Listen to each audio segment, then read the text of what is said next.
পাপ তো আমরা সবাই করি, তবে প্রায়শ্চিত্তের বিধান কজন জানে?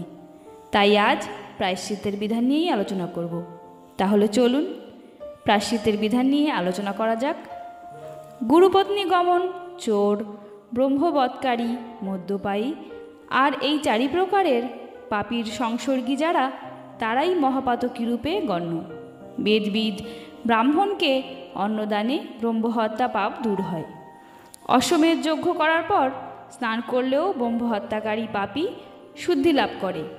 গঙ্গা, যমুনা, সরস্বতী নদীর মিলনস্থান অর্থাৎ ত্রিবেণীতে 3 দিন উপবাসী থেকে স্নান করলেও ব্রহ্মহত্যার পাপ নাশ হয়।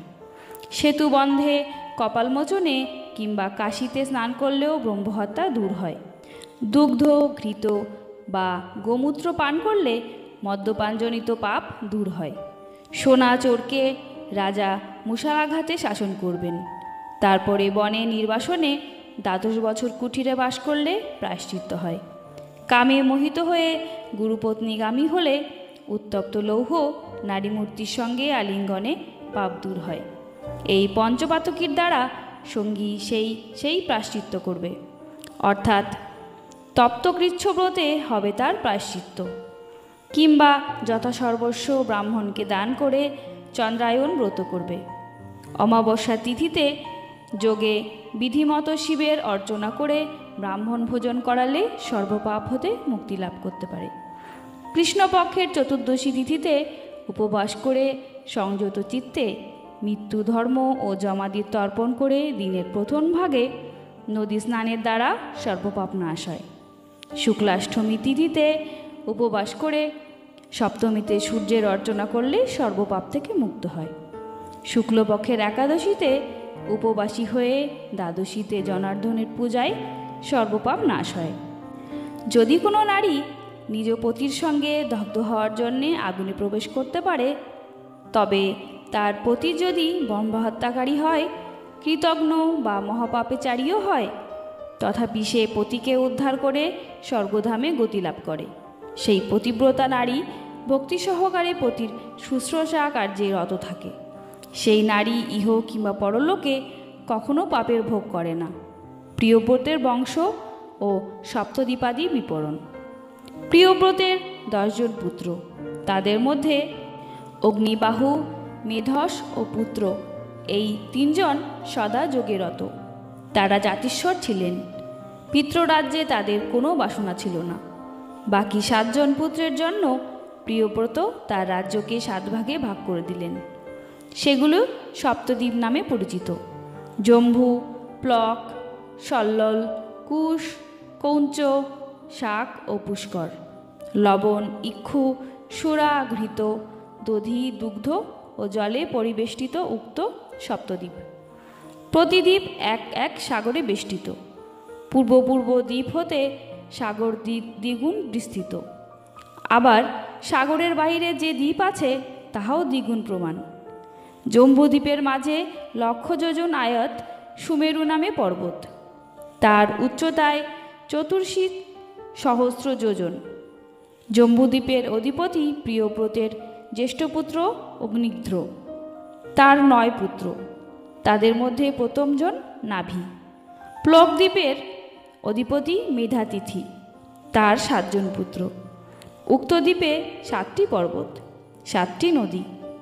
শাম্বলী দ্বীপের অধীশ্বর বম্পুষ্মান, তার 7 পুত্র। সেই দ্বীপে 7টি পর্বত, 7টি নদী। কুশদ্বীপের অধিপতি জ্যোতিষ্মান। কৌঞ্চ দ্বীপের অধিপতি মতিমান। শাকদ্বীপের অধিপতি ভব্য। পুষ্করের অধীশ্বর সবল। এই সবল ব্যতীত আর সকল নৃপতির 7 জন করে পুত্র।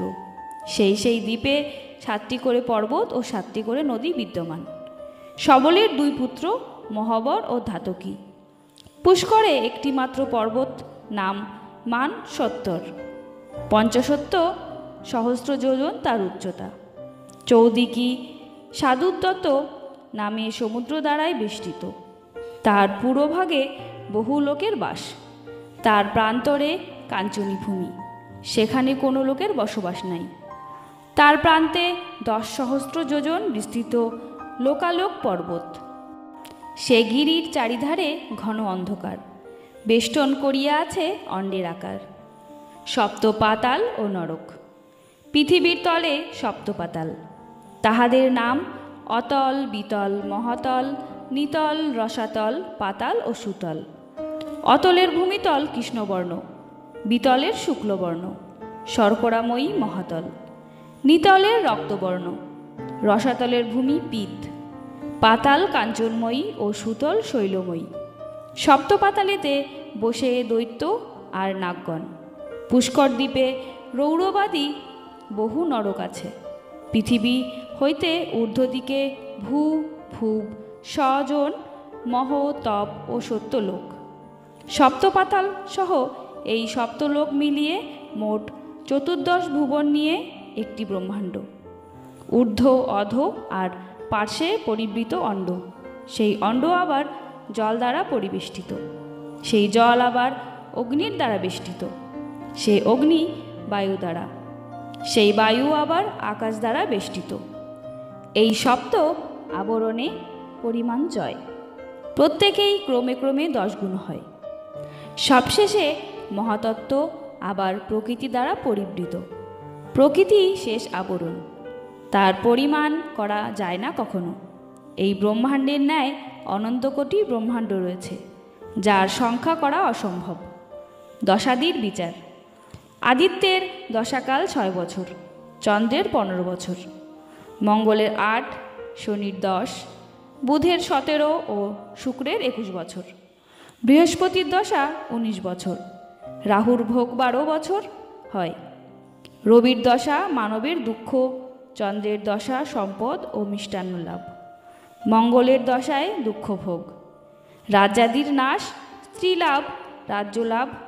বুধের দশায়, শনির দশায় রাজ্যনাশ, বন্ধুনাশ। বৃহস্পতির দশায় রাজ্য লাভ হয়, সুখ ও ধর্ম বৃদ্ধি পায়। রাহুর দশায় রাজ্যনাশ, নানা রোগ, বহু প্রকারের দুঃখ ভোগ। শুক্রের দশায় হস্তি, অশ্বসুন্দরী স্ত্রী লাভ হয়।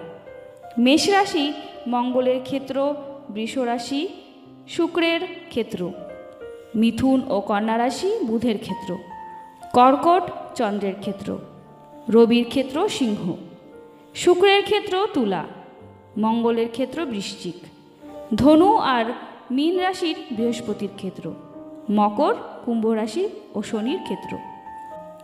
অশ্বিনী, রেবতী, চিত্রা, ধনিষ্ঠা নক্ষত্রে অলঙ্কারাদি পরিধান সুপ্রশস্ত। যাত্রাকালে মৃগ, সর্প, মার্জার, বানর, মুশিক, নকুল, পক্ষী, কুকুর, শূকর দক্ষিণ দিকে দেখতে পেলে সে যাত্রায় শুভ ফল লাভ হয়। বাম দিকে শৃগাল, উট, গাধা দেখলে যাত্রা শুভ।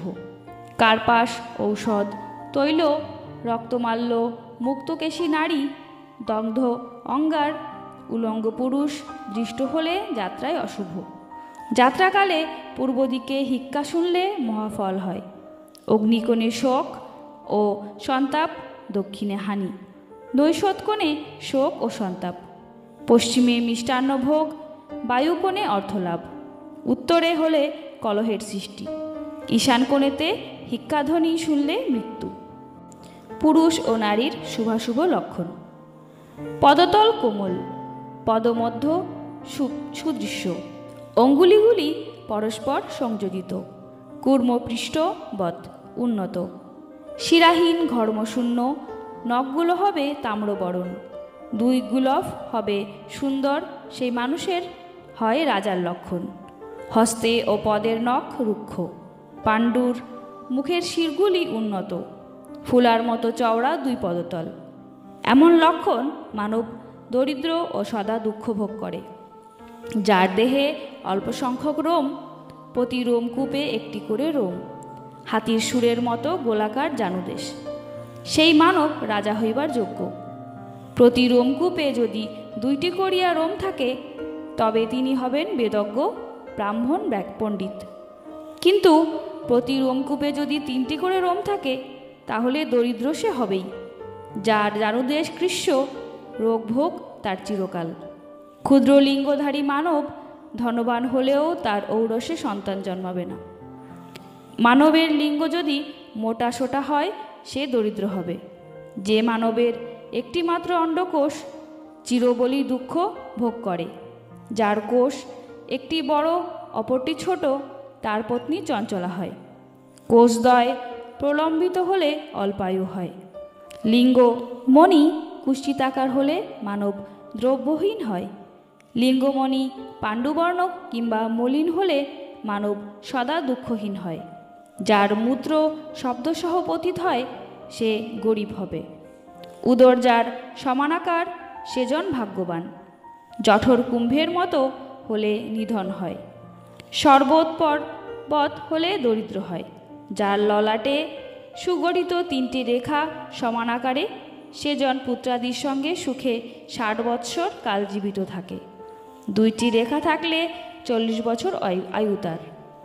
আর যদি একটি রেখা থাকে তার হবে মাত্র 20 বছর পরমায়ু। আকর্ণ বিস্তৃত এক ললাটের রেখা অতীব অল্পায়ু হয় তার ভাগ্য লেখা। আকর্ণ বিস্তৃত 3টি রেখা থাকলে 100 বর্ষ পরমায়ু ধরে। যার ললাটের রেখাগুলি কতক দৃশ্য কতক অদৃশ্য তার পরমায়ু 20 বছর মাত্র। আর যদি ললাট রেখাহীন হয় আয়ু হবে 40 বৎসর। ছিন্ন ভিন্ন রেখা হলে অপঘাতে মৃত্যুযোগ। ত্রিশূল বা 35 চিহ্ন থাকলে ধন পুত্রবান হয়।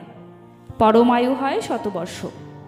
তর্জনী ও মধ্যমার মধ্যস্থান পর্যন্ত যার আয়ুরেখা লম্বা 100 বর্ষ পরমায়ু তার। অঙ্গুষ্ঠে মূল থেকে যে রেখা নির্গত তার নাম জ্ঞান রেখা। মধ্যমাঙ্গুলির মূলগত রেখাকে আয়ুরেখা বলে। আয়ুরেখা যদি বিচ্ছিন্ন বা বিভক্ত না হয় 100 বর্ষ পরমায়ু ধরে।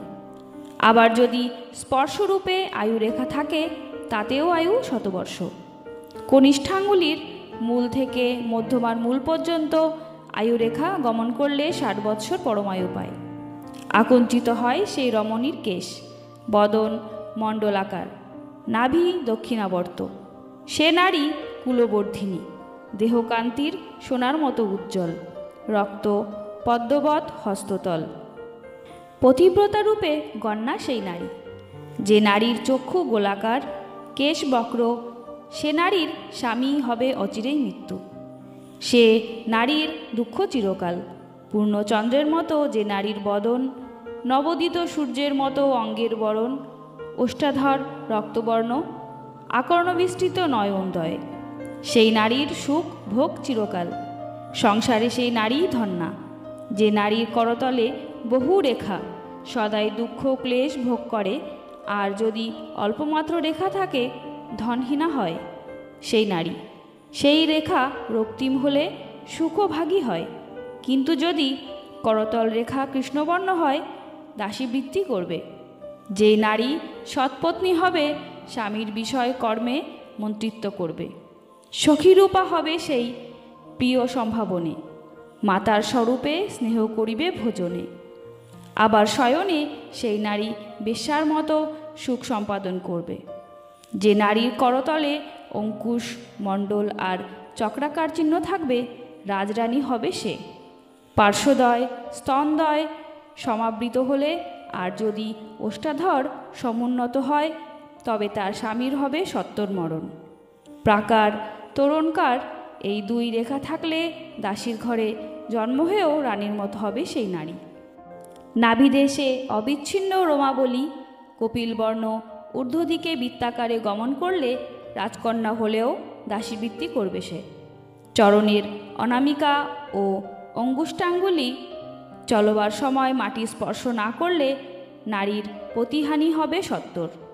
লাভ করবে স্বাধীন বৃত্তি।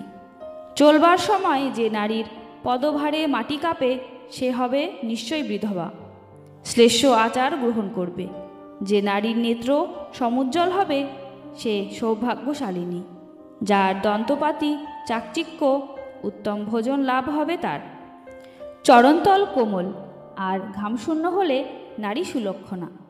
উরু ও জঙ্ঘা রোমহীন, হাতি সুরের মতো সবৃত্ত, সুগভীর নাভিদেশ দক্ষিণাবর্ত, রোমশূন্য উদরে ত্রিবলী, স্তনদয় সে রমণী শুভলক্ষণা। আজ তবে এ পর্যন্তই। সামনের পাঠে আমরা জানব সামুদ্রিক লক্ষণ। আর আমার ভিডিওগুলি কেমন লাগছে অবশ্যই কমেন্টে জানাবেন। লাইক এবং সাবস্ক্রাইব করবেন। নমস্কার।